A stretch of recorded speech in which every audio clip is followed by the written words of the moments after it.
हाँस्न आउँदैन तिमीलाई? हेर्नुहोस् साथीहरू, यो रुपी कति मजाले बोल्दो रहेछ हो। आन्टीले मजाले बोल्नु सिकाएको रहेछ। किन हाँसेको नि? चराचुरुङ्गीलाई पनि बोल्नु सिकाएको मजाले बोल्दो रहेछ। हेर्नुहोस् न अन्त आन्टीले जे भन्यो त्यही बोल्दो रहेछ।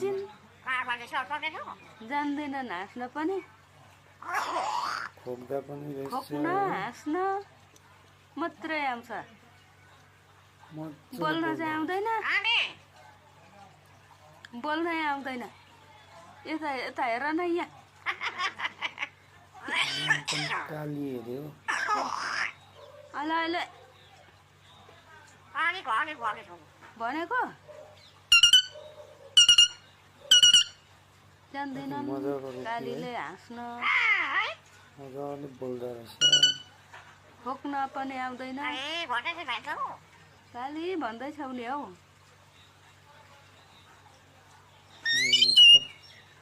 काली भनेको नि